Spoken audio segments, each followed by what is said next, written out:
FM 89.1, Radio Universidad. 1 de la tarde en punto. En Buenos Aires la temperatura es de 27 grados 9 décimas con el cielo despejado. Habíamos anticipado que íbamos a tratar el tema del que ayer fue el 13 de octubre, Día Mundial de la Trombosis. Bueno, queríamos tratar el tema desde lo importante que es la concientización y más en este momento, ¿no? Donde también este tipo de afección combinada con el COVID-19 puede agravar el cuadro. Estamos en comunicación con la doctora Claudia Casali, que es médica hematóloga del Hospital Alemán, y gentilmente nos atiende. ¿Qué tal, doctora? Gastón Napoel la saluda, buenas tardes. ¿Qué tal? Buen día, buenas tardes, ¿cómo estás? Muy bien, gracias por atendernos.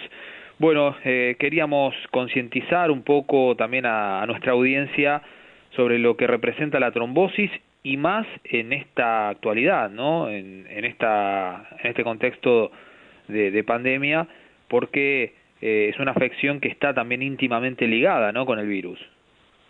Claro, exacto. Ayer fue el Día Mundial de la Trombosis. Ustedes saben que las trombosis pueden ser venosas o arteriales y la prevención es importantísima, sobre todo en personas que ya tienen antecedentes o que tienen antecedentes familiares y como vos decís, en el contexto de este virus que las puede provocar. ¿Cuáles serían entonces los riesgos de padecer una trombosis? Las personas pueden tener factores predisponentes genéticos o transitorios, o sea, permanentes o transitorios. Son las trombofilias, que ya deben estar, trombofilias genéticas, y los transitorios son el caso de las mujeres embarazadas, o las mujeres que toman anticonceptivos. La otra situación como factor predisponente es la obesidad, el reposo prolongado después de una cirugía, sobre todo las cirugías traumatológicas, las ortopédicas, el tabaquismo, que influye sobre las trombosis más sobre las arteriales que las venosas, la falta de ejercicio físico, todos factores. Uno cuando ve a un paciente con una trombosis, más allá de diagnosticar primero si es una trombosis venosa o arterial, uno tiene que atender a si tiene algún factor predisponente actual o un factor predisponente genético, porque de acuerdo a eso es como uno va a aconsejar al paciente. Muchas veces las trombosis se manifiestan como ACVs. Claro, los ACV, los accidentes cerebrovasculares isquémicos, son las trombosis arteriales, son microtrombosis arteriales. Y en el caso de los pacientes con COVID, si bien son raras, los pacientes con COVID pueden tener microtrombosis cerebrales y también trombosis venosas, ¿no? Sobre todo a nivel pulmonar. Son esos pacientes graves internados en las unidades de cuidados críticos. Doctora, ¿y hay avisos o esto es algo repentino? ¿O tenemos señales que nos indican que algo está funcionando mal y por eso hay que consultar a un médico? Las trombosis venosas en general, las más frecuentes son las de miembros inferiores y sí dan aviso, o sea, son pacientes que consultan porque tienen mucho dolor en el miembro que está afectado y porque además en general tienen diferencia de tamaño entre una pierna y la otra, ¿no? Por el edema que provoca. Pueden ser por debajo o por encima de la rodilla.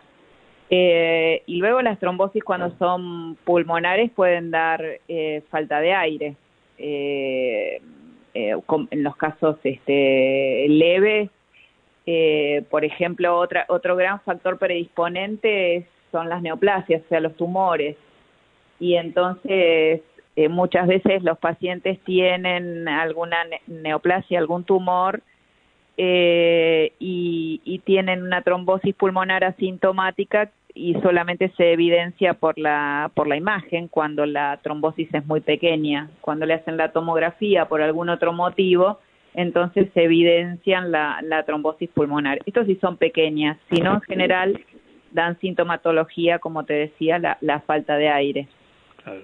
Ahora, puede haber factores genéticos entonces, pero también los hay desde lo conductual, ¿no? La forma de vida.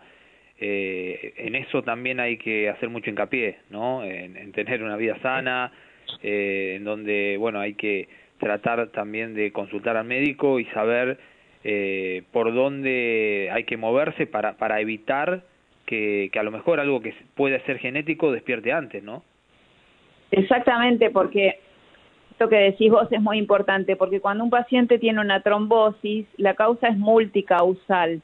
No es en general uno no encuentra una sola situación que provocó la trombosis, sino que encuentra, por ejemplo, una paciente embarazada con sobrepeso, un paciente que fue a una cirugía traumatológica y tenía una trombofilia, una paciente que es fumadora, tiene varices y sobrepeso.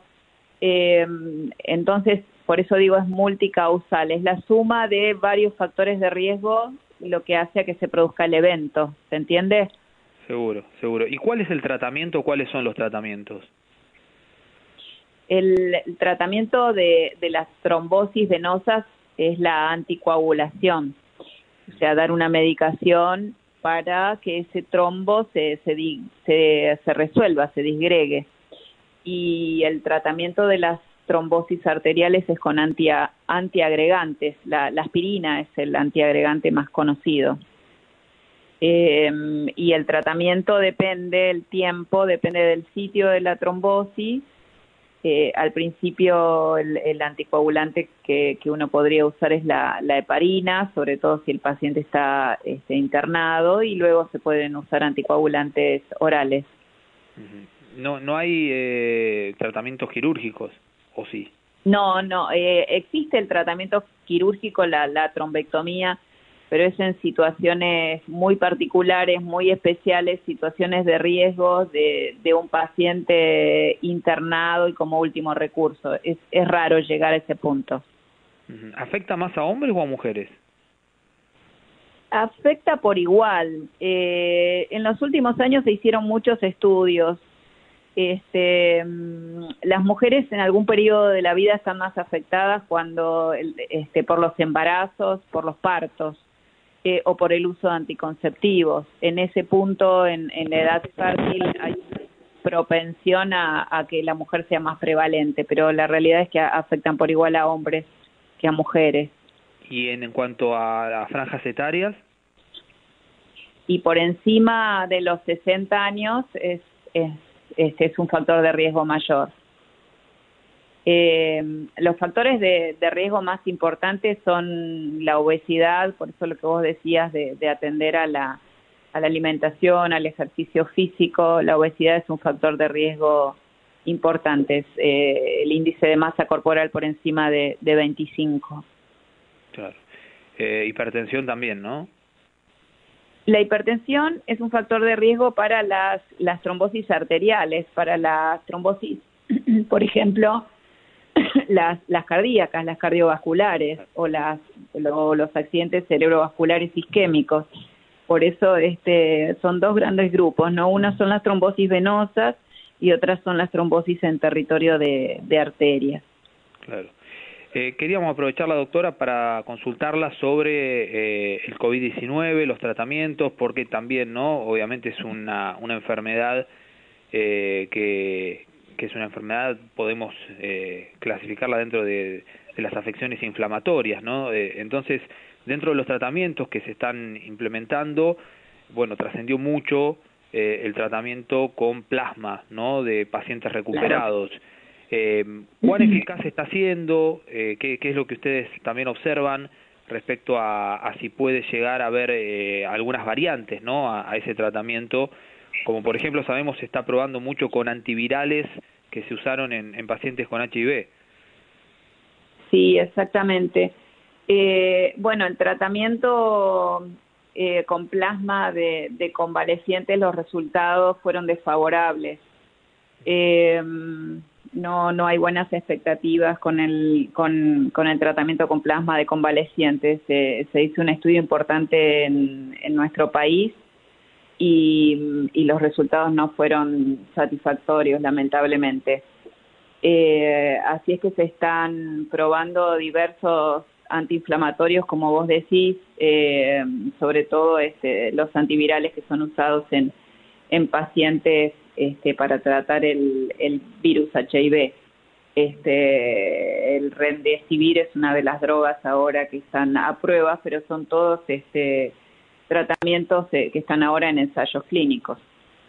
Claro, es una etapa entonces todavía de observación. Y es una enfermedad nueva, ¿no? Que apareció ahora en diciembre del 2019, que plantea una fisiopatología distinta al resto de los virus, porque los otros virus tienen otros receptores, no provocan trombosis venosas, trombosis arteriales. O sea, es un virus totalmente distinto a los virus que conocemos, y son virus respiratorios, ¿no? Volviendo a las trombosis y un poco a esto de causa-efecto, me había quedado esa duda y quería sacármela ahora, aprovechándola. ¿Es la trombosis la que predispone tal vez a que si esta persona termina contagiándose del COVID-19 se genere una mayor complicación o el COVID-19 puede desencadenar trombosis? El COVID-19 puede desencadenar trombosis porque ingresa por un receptor en el organismo que puede provocar una inflamación de una de las capas de las arterias, que se llama endotelio, y también puede provocar trombosis porque todo ese estado hiperinflamatorio, este aumento de un montón de citoquinas, de interleuquinas, un montón de proteínas que son inflamatorias, generan la activación de la trombosis, esto que se sabe de los últimos años, que es la asociación de inflamación más trombosis. Es un concepto nuevo, la inmunotrombosis. A partir de todo el sistema inflamatorio activado, se activa la cascada de la coagulación. Por suerte esto ocurre en una minoría de los pacientes. O sea, yo no quiero que piensen que todos los pacientes con COVID van a tener trombosis. Los pacientes con COVID hay un 80% que tienen una patología leve y hay un 20% que requieren internación. Y hay un 5% que puede tener complicaciones, y estoy hablando de ese grupo de pacientes, de ese 5% de pacientes que se puede complicar, y dentro de esas complicaciones las trombosis son una de ellas. Bien. Dos últimas preguntas. ¿Cómo están con la donación de sangre en el Hospital Alemán, particularmente en estos tiempos? Bien. En general, el servicio de hematología es un servicio distinto, ¿no?, al servicio de hemoterapia. Es la doctora Méndez la jefa del servicio de hemoterapia. Pero al momento no he escuchado que tengan problemas. Bien. Bueno, y volviendo al tema por la cual la consultábamos, ¿qué podemos dejar como consejos, ¿no?, para prevenir la enfermedad, ¿no?, la trombosis? ¿Qué podríamos tener ahí como puntos importantes a tener en cuenta? Creo que es fundamental, hablando de trombosis en general, primero saber que existe, ¿no?, que es una patología que existe, que es prevalente, que una vez que ocurre puede provocar complicaciones, porque el síndrome, por más que una persona tenga una una trombosis en miembros inferiores, luego como complicación el síndrome postrombótico en una persona joven es bastante frecuente que ocurre y es muy molesto, luego el dolor y el edema recurrente en los miembros inferiores. Entonces el ejercicio físico, una dieta equilibrada, no fumar, controlar el peso, las mujeres que toman anticonceptivos que sean evaluadas, o sea que no vayan a comprar el anticonceptivo a la farmacia, sino que sean evaluadas por el ginecólogo, que el ginecólogo les preguntará si tienen antecedentes o no, familiares, porque ese punto es fundamental, saber si tienen antecedentes familiares de trombosis, entonces quizá no deberían recibirlos. Estos son los factores a atender. Perfecto, doctora, ha sido muy amable, le agradecemos por su tiempo. Que tengan un buen día. Igualmente.